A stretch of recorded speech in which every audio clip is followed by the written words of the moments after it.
Alright, so I've got the AirPods 4 with active noise cancellation as well as the Apple Watch Series 10. I'm going to go for a quick run just to test these out and give some initial impressions of these two together. I do have cellular on the watch, so I'm going to do a phone call, and I do have the stainless steel band, which is not ideal for running, but I didn't feel like changing it. So let's go ahead and test this out. I'm also running with my DJI Pocket 3 Osmo, which is not ideal for running, but it'll at least make the quality higher and smoother. Let's go ahead and get started.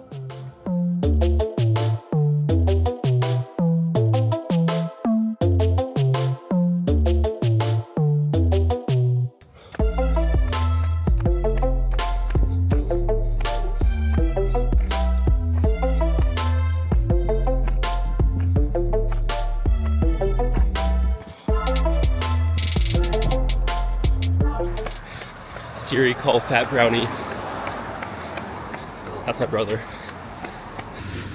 Hey bro, just on a run and got some AirPods, so I just wanted to test out the sound quality. So how do I sound? Good, yeah.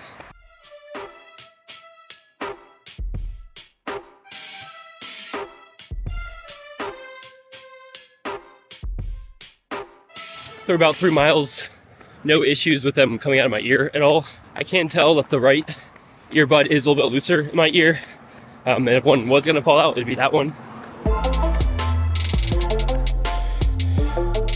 All right, so I finished a nice and easy 4-mile run. It was actually my first run in like 3 weeks, so a little bit harder on the lungs than I was expecting.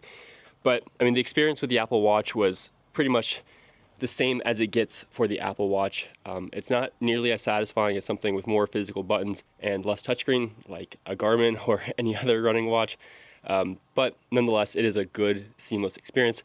The AirPods stayed in my ears the whole time. I've never had any issues with AirPods of any generation. I've been kind of fortunate to have that be the case, but I can't really speak to other people and their ears. But I can say 4 miles, getting sweaty by the end, these did stay in. The noise cancellation was good. Like when I had it in off mode versus when I put it into active noise cancellation mode, I could hear things kind of rush into focus or kind of like suppress into focus, which was good. Cuts out some car noise and wind noise and stuff like that. Now I did notice with these, there's still a lot of wind noise that would come in.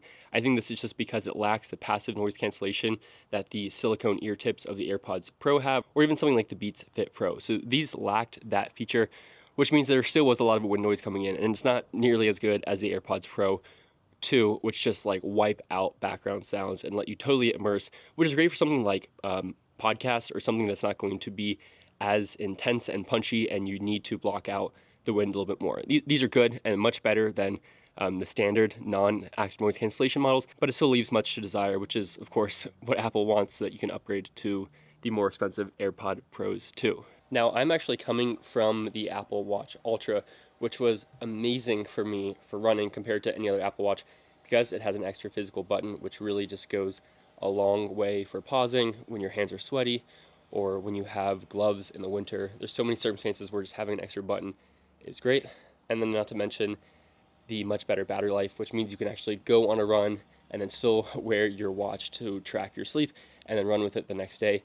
That's pretty much not going to happen with any other Apple Watch, even if the battery life has gotten better. So I've had the Apple Watch off the charger for about 2 hours, so really not that long, including a 30-minute run, and it's already down 25% battery life with cellular, and I did activate the cellular, so maybe that took off a few percentage points as well. Now in terms of the call quality with the AirPods, I called my brother. He seemed to be able to hear me just fine, and I could hear him just fine. I did have kind of a dead spot with the cellular, but you know, that's nothing to do with the AirPods. So that was a pretty good experience. For some reason, my Apple Watch actually called from a new number, so my brother didn't even recognize my number when I called. I'll probably have to fix that with Visible because it shouldn't be that. That's really one of my favorite features of the Apple Watch with cellular is the ability to make phone calls. There's nothing better than going on a nice long run and catching up with someone and having a conversation. Now, one major downside is that you can't use your watch whatsoever if you have a phone call going. So you can't see your run. I'm not even sure if you can pause your run. I've never really been able to figure that out. but you can't do a split. You can't see where to turn in your navigation. You can feel the little vibration if you hit a mile marker on the watch. You can at least tell if you've hit a mile, but you can't see anything. And I really wish Apple would fix that, because I'd basically need to hang up the phone call in order to check my directions or check my distance or check my pace or do anything. So that's a major limitation. I remember when I first got the Apple Watch Ultra, I actually could do both. I could be on a phone call and use the watch, and then Apple took that feature away. So I hope they do add that back. That's just really disappointing for me and a big limitation. But yeah, all in all, this combination of the Apple Watch Series 10 being half the cost of the Apple Watch Ultra 2 and the AirPods 4 now bringing active noise cancellation to a better price tag is a really nice combo. And I think I would recommend it. I will test it out more, of course, and come back with longer updates. But my first experience is that they're really a solid combination, especially if they fit in your ears.